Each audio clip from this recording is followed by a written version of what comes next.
बिस्मिल्लाहिर्रहमानिर्रहीम। शुरू करता हूँ अल्लाह ताला के उस बाबरकत नाम से जो बड़ा मेहरबान और बेतहाशा रहम करने वाला है। आज का हमारा जो टॉपिक है या उन्वान है या टाइटल है वो है radiologic imaging system and it's component. Radiologic imaging system, radiologic imaging का निज़ाम जो है ये क्या है, कैसा है, एंड इट्स कंपोनेंट, और इसके मज़ीद अज्जा क्या है या एसेसरी आइटम्स क्या है। अच्छा, तो बढ़ते हैं। X ray machine. एक्सरे मशीन क्या है? An electronic device that convert electrical energy into electromagnetic energy और एक्सरेज।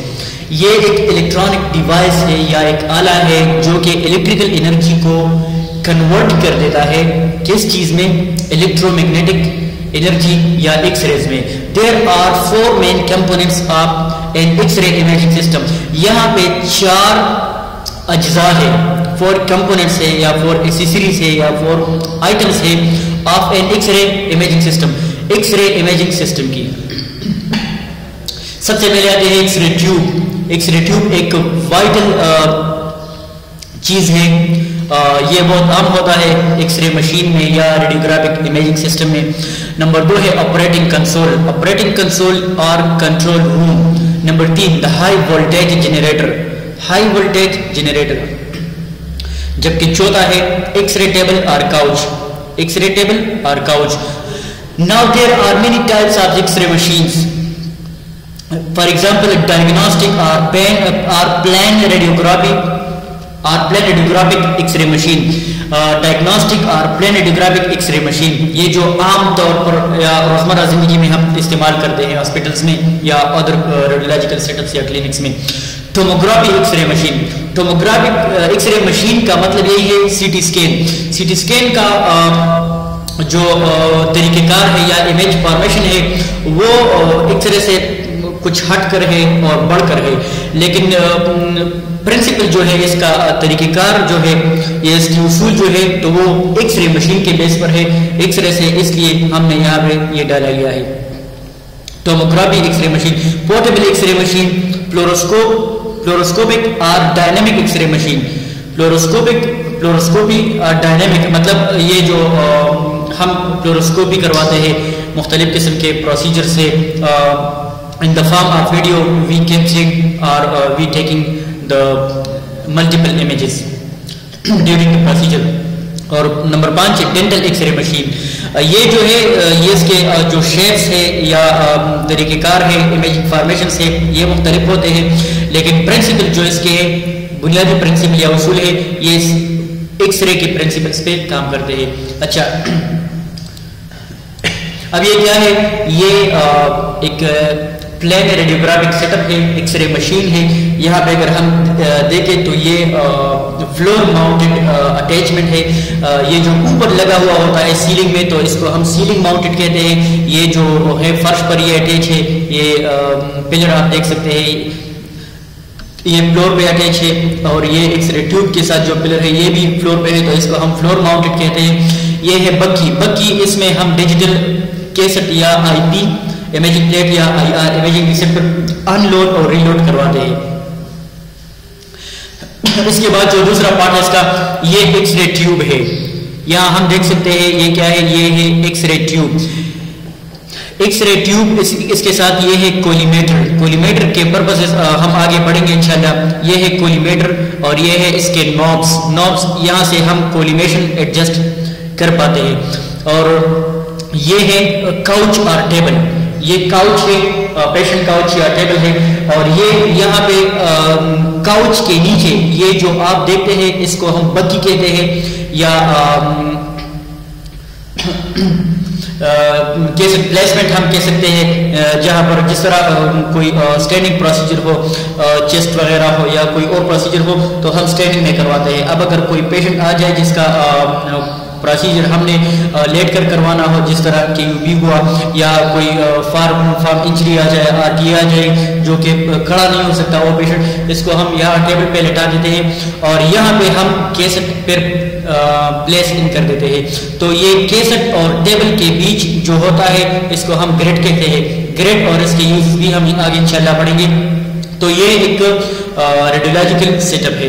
अच्छा, अब ये पोर्टेबल एक्सरे मशीन है। पोर्टेबल का मतलब ये मूवेबल। बाज़ औक़ात ऐसा होता है कि कोई पेशेंट एडमिट हुआ होता है, अनकॉन्शियस होता है and he is really unable to move towards radiology department और वो काबिल नहीं होता, अनकॉन्शियस होता है, इंटुबेटेड होता है या कोई और सपोर्ट्स पे होता है जिसको हम रेडियोलॉजी डिपार्टमेंट में नहीं लेकर आ सकते एक्सरे के लिए। तो ये फैसिलिटी एक बहुत अच्छा सर्विस है मोबाइल रेडियोग्राफी, ताकि हम इस मशीन को लेके जाए, साथ साथ हम केसेट को या इमेज रिसेप्टर को साथ लेकर जाए और उसका वहाँ पे एक्सरे या रेडियोलॉजिकल कोई भी प्रोसीजर करवाए।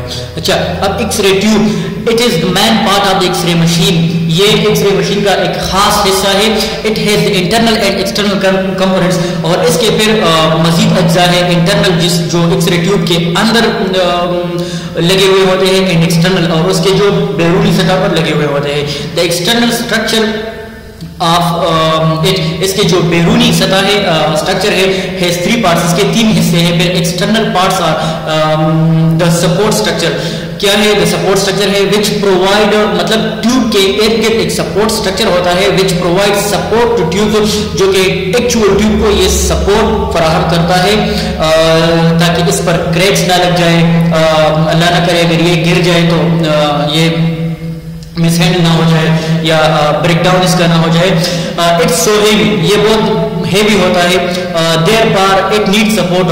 ट्यूब की बात कर रहा हूँ, ट्यूब चूंकि हेवी होता है तो इसलिए इसकी सपोर्ट की बहुत ज्यादा जरूरत होती है, सपोर्टिंग स्ट्रक्चर। अच्छा, the protective housing, protective housing इसका एक्सटर्नल पार्ट में से दूसरा पार्ट है। क्या है?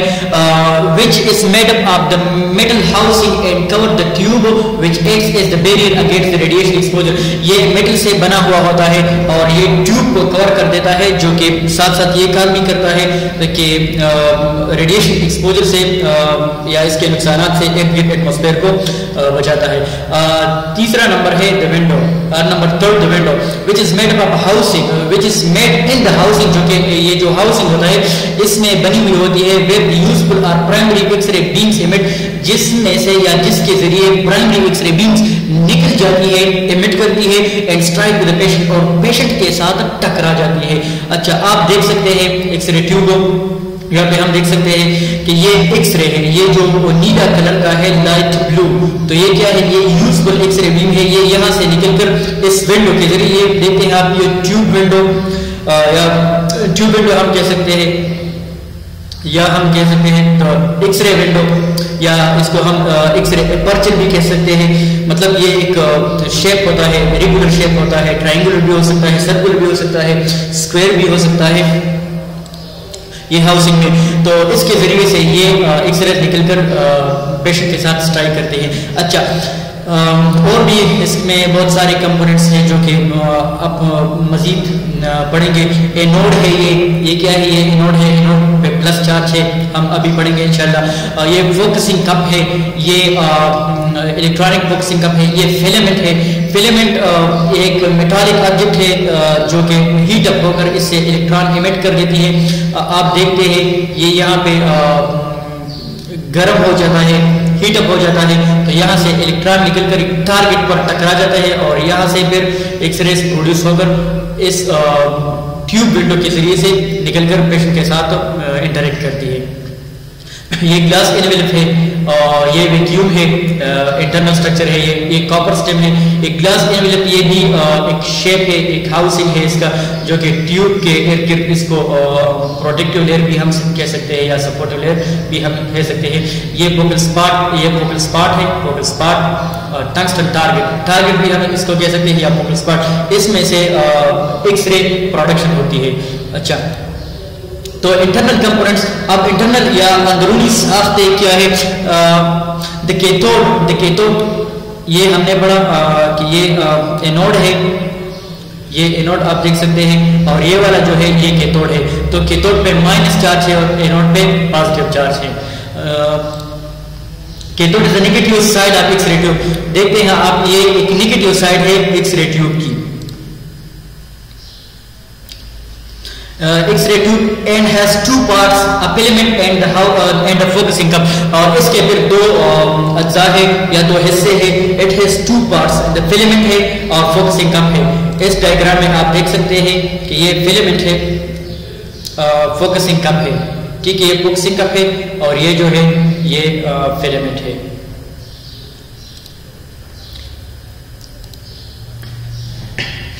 अच्छा, फिलामेंट क्या है? The filament is a coil of wire. ये एक कॉइल होता है वायर से, मतलब तारों से मिलकर एक कॉइल होता है, या it is the combination of wire. It's about 2 millimetre in diameter, 2 millimetre in diameter. इसका डायमीटर या कुतर जो होता है या पॉइंट जो होता है या जो मोटाई होती है, ये बहुत बारीक होती है, तकरीबन 2 मिलीमीटर की। एंड 1 to 2 सेंटीमीटर लेंथ, और इसकी जो लंबाई होती है ये 1 से 2 सेंटीमीटर होती है। It's made up of tungsten which provide the higher thermionic emission. और ये जो बना हुआ होता है ये टंगस्टन एक धात है, एक एलिमेंट है, इस चीज से ये बना हुआ होता है, जो कि हायर थर्मियोनिक इमिशन प्रोवाइड करता है। थर्मियोनिक इमिशन का मतलब यही है कि कोई भी ऑब्जेक्ट जो हीट अप हो जाए और उसमें से इलेक्ट्रॉन की इखराज शुरू होना हो जाए तो इसको थर्मियोनिक इमिशन कहते हैं। इट्स मेल्टिंग पॉइंट इसका इंतहाई हेवी है, तो इसलिए इसको रेडियोग्राफिक पर्पसेस के लिए इस्तेमाल किया जाता है। अगर और धात की हम मिसाल ले लें तो इसका मेल्टिंग पॉइंट इतना ज्यादा नहीं होता, तो वो पिघल जाते हैं, इसलिए its melting point is 3410 centigrade. It's not likely to burn, और ये जलता नहीं। द फोकसिंग कप, अब फोकसिंग कप क्या है ये देखते हैं कि ये इलेक्ट्रॉनिक फोकसिंग कप है। Electronic focusing, the focusing cup in which the filament is embedded, जिसमें एक फिलामेंट एम्बेडेड होता है। ये फिलामेंट जो होता है आप देखते हैं ये एक फिलामेंट है और ये एक फोकसिंग कप में एम्बेडेड मतलब डूबा हुआ होता है। क्या हुआ होता है? ये डूबा हुआ होता है, मतलब ये फोकसिंग कप ने ये फिलामेंट को घेर कर रखा हुआ होता है। इस embedded in a metal cup, it's negatively charge, और इस पे जो चार्ज होता है ये नेगेटिव होता है। So it's electrostatically confines the electron beam to small area of the anode, और इसलिए ये जो चार्ज होता है नेगेटिवली चार्ज होता है, तो ये इलेक्ट्रॉन बीम को एनोड के एक स्मॉल एरिया पे कंसाइज करता है, ताकि सिर्फ और सिर्फ ये उस टारगेट पे एक्ट करे। अच्छा, एनोड क्या है? दूसरा part anode. The anode is a positively side of the जिस तरह हमने पढ़ा कि ये एक पॉजिटिवली ये एनोड है, ये पॉजिटिव साइड से साइड है, और इस पर जो चार्ज है ये प्लस है।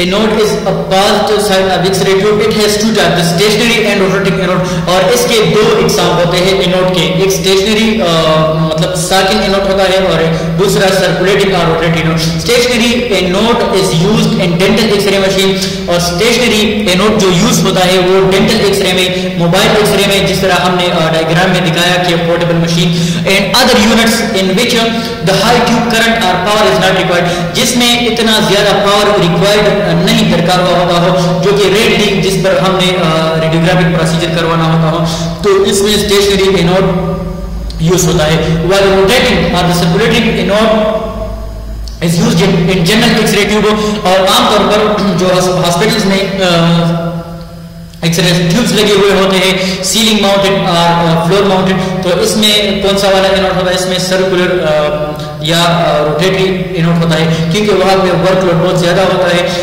X-ray tube in which the high tube current and power is required, जहां पे हाई ट्यूब करंट और पावर ज्यादा दरकार हो तो वहां पे रोटेटरी या सर्कुलर एनोड यूज होता है। अच्छा, फंक्शंस ऑफ एनोड, एनोड के फंक्शंस क्या है, क्यों हम इसे इस्तेमाल करते हैं रेडियोग्राफिक पर्पसेस के लिए inside x-ray tube? There are main three functions, यहाँ पे इसके 3 बुनियादी अफआल है या काम है। It works in electrical conductor, ये इलेक्ट्रिकल कंडक्टर के जरिए इलेक्ट्रिकल कंडक्टर के तौर पर ये काम करता है, बिकॉज इट रिसीव्स इलेक्ट्रॉन, और ये इलेक्ट्रॉन को रिसीव कर देता है। इसमें कंडक्टिविटी बहुत ज्यादा होती है। मैकेनिकल सपोर्ट पर टारगेट, और ये टारगेट के मैकेनिकल सपोर्ट भी होता है, मतलब ये टारगेट जो होता है इसको इसने कवर कर रखा होता है। और दूसरा जो होता है थर्मल डिसिपेटर रिड्यूस हीट, और ये जो थर्मल हीट होता है इसको ये रिड्यूस कर देता है। इसमें नेचुरली ये सलाहियत होती है कि ये हीट को ये रिड्यूस करता है, इसलिए इसको यहाँ पे रखा गया है। अच्छा, anode is made of copper, ये कॉपर से बना हुआ होता है, मोलिब्डेनियम एंड ग्रेफाइट, ये तीन चीजों से मिलकर बना हुआ होता है, कॉपर से, मोलिब्डेनियम से और ग्रेफाइट से। अच्छा, टारगेट क्या है? टारगेट ये इस डायग्राम में आप यहाँ पे देख सकते हैं कि ये है टारगेट। फोकल स्पॉट भी हम कह सकते हैं, focal spot on the tungsten target, ये है टारगेट। क्या है ये? टारगेट है। यहाँ पे इलेक्ट्रॉन आकर स्ट्राइक कर देते हैं और फिर एक्स रेज प्रोड्यूस होकर ट्यूब विंडो के जरिए से निकलकर पेशेंट के साथ और इंटरेक्ट कर देती है। अच्छा, टारगेट क्या है? The specific area on the anode struck by the electron, एक महसूस एरिया होती है जिस तरह हमें डायग्राम में बताया, जो कि एनोड पर लगा हुआ होता है और ये इलेक्ट्रॉन्स के जरिए से स्ट्राइक करती है फ्रॉम द कैथोड, जो कि कैथोड से इलेक्ट्रॉन्स निकलते हैं। In stationary anode tube, the target consists of the tungsten alloy embedded in copper.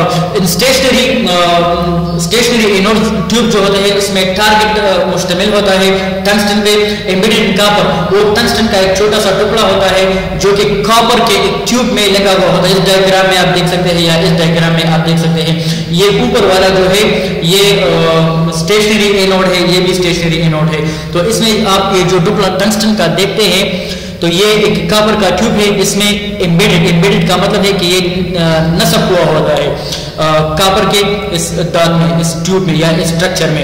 While in rotating anode the entire disc is target, जबकि सर्कुलेटरी या रोटेटरी एनोड में जो होता है टारगेट होता है, तो ये सारे का सारा जो प्लेट होता है ये क्या होता है, इसको हम टारगेट कहते हैं। आप देख सकते हैं stationary anode versus rotating anode में फर्क हो। Made of tungsten target embedded in a large copper bar usually used in dental x-ray machine, और ये रोटेटिंग एनोड के फीचर्स है। रोटेटिंग एनोड यही है, ये जो आप देख सकते हैं ये सर्कुलेट कर देते हैं ड्यूरिंग द प्रोसीजर, और ये जो एनोड है ये वाला और ये वाला, तो ये स्टेशनरी है। अच्छा, अब टंगस्टन क्या है? What is tungsten? It's widely used in radiography due to 3 reason. ये जो यूज होता है रेडियोग्राफी में या एक्सरे ट्यूब में, तो इसके मेन या खास तौर पर 3 वजूहात हैं। Atomic number, it has the high atomic number 74, resultant high efficiency x-ray production, इसका एटॉमिक नंबर जो है ये सबसे ज्यादा है, हाई है, 74 है। तो इसी वजह से इसकी जो एफिशिएंसी है या कारकर्दगी है किस चीज में, एक्स-रे प्रोडक्शन में, ये इसलिए ज्यादा है। अच्छा, दूसरा थर्मल कंडक्टिविटी। थर्मल कंडक्टिविटी क्या है? Nearly equal to that of copper, ये तकरीबन कॉपर के बराबर है।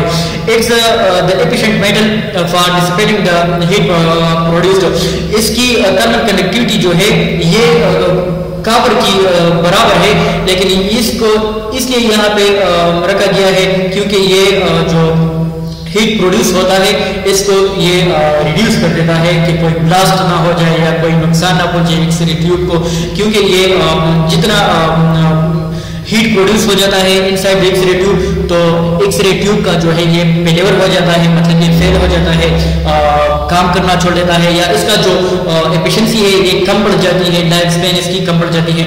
और तीसरी पॉइंट जो है ये है high melting point. It has high melting point about 3400 centigrade. इसका जो मेल्टिंग पॉइंट है, मतलब ये इसमें जो ये पिघलता है तो ये इसका बहुत ज्यादा हाई है। Therefore can stand up under the high tube current without pitting और बबलिंग। तो यही वजह है कि ये बगैर किसी नुकसान के, मतलब बबलिंग का मतलब है कि किसी चीज को जितना ज्यादा उबाल लिया जाए तो उसमें से ये वो फूल जाता है, बबल अप कर जाता है उसका स्ट्रक्चर जो है। लेकिन ये टंगस्टन में ये बात नहीं है, तो इसलिए इसको यहाँ पे रखा गया है।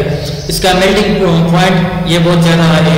Heat can use the tube failure, जिस तरह हमने ऊपर बताया कि heat can cause the tube failure and reduce the lag Spain, और हीट जो है या हरारत जो है, टेम्परेचर जो है ज्यादा, ये ट्यूब फेलियर काज कर देता है, और लैग स्पेन जो है या इसकी एफिशिएंसी ये कम करवा देती है। तीसरा एक पार्ट है ऑपरेटिंग कंसोल। ऑपरेटिंग कंसोल क्या है? It is the part of the radiographic system. ये भी रेडियोग्राफिक सिस्टम का एक नेसेसरी हिस्सा है। अलाउ द रेडियोग्राफिक टेक्नोलॉजिस्ट, जो कि रेडियोग्राफिक टेक्नोलॉजिस्ट या टेक्नीशियन को अलाउ कर देता है to control the x-ray tube current and voltage, x-ray tube current voltage या टाइमिंग वगैरह एंड अदर रेडियोग्राफिक फैक्टर्स, जो कि जिसके जरिए से हम रेडियोग्राफिक फैक्टर्स में एमएस है, ट्यूब करंट है, ट्यूब वोल्टेज है, टाइम है, ये सारी चीजें हम कवर अप कर देते हैं। किस चीज से? ऑपरेटिंग कंसोल से। Most consoles are computer based, और आजकल जो होते हैं ये कंप्यूटर बेस्ड होते हैं, मतलब ऑटोमेटिकली ये यूज होते हैं। अच्छा, हाई वोल्टेज जनरेटर, ये भी रेडियोलॉजिक इमेजिंग सिस्टम का एक हिस्सा है।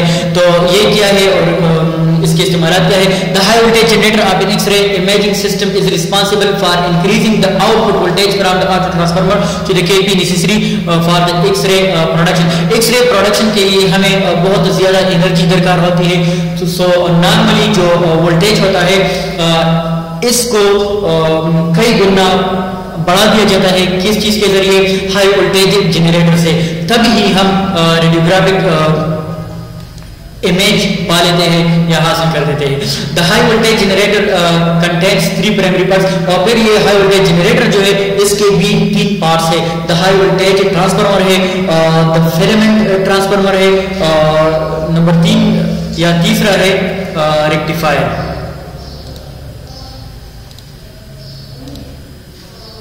अच्छा, द हाई वोल्टेज ट्रांसफार्मर। अब द हाई वोल्टेज ट्रांसफार्मर क्या है? जनरेटर की हमने बात की, अब ट्रांसफार्मर क्या है? It is a step up transformer. Step up transformer हमने प्रीवियस लेक्चर में बताया था कि एक स्टेप अप ट्रांसफार्मर होता है और step down transformer. Step up transformer एक नॉर्मल वोल्टेज को हाई कर देता है, जबकि step down high voltage current को कम कर देता है। So it is the step up transformer because secondary voltage is high, क्योंकि सेकेंडरी वोल्टेज जो होता है ये हाई होता है प्राइमरी वोल्टेज से, या हाई होना चाहिए, तो इसलिए हाई वोल्टेज ट्रांसफार्मर का इस्तेमाल यहाँ पे बहुत जरूरी है। Because the number of the secondary winding is greater than the number of the primary winding. The primary voltage is measure and volts.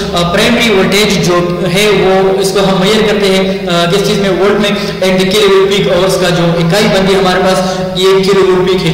जबकि वाइल द प्राइमरी करंट, जबकि करंट की बात अगर हम करें ट्यूब करंट की, so it is measured in ampere and the secondary. और फिर जो ये ट्रांसफार्मर के बाद ये जब हमें ये मिलता है ट्यूब करंट, तो इसको हम फिर किस चीज में मेजर करते हैं? MAS या मिली एम्पेयर सेकंड या मिली एम्पेयर में। अच्छा, ये था हमारा आज का लेक्चर। इंशाल्लाह नेक्स्ट वीडियो के साथ हम हाजिर होंगे। अपना बहुत सारा ख्याल रखिएगा। अल्लाह हाफिज।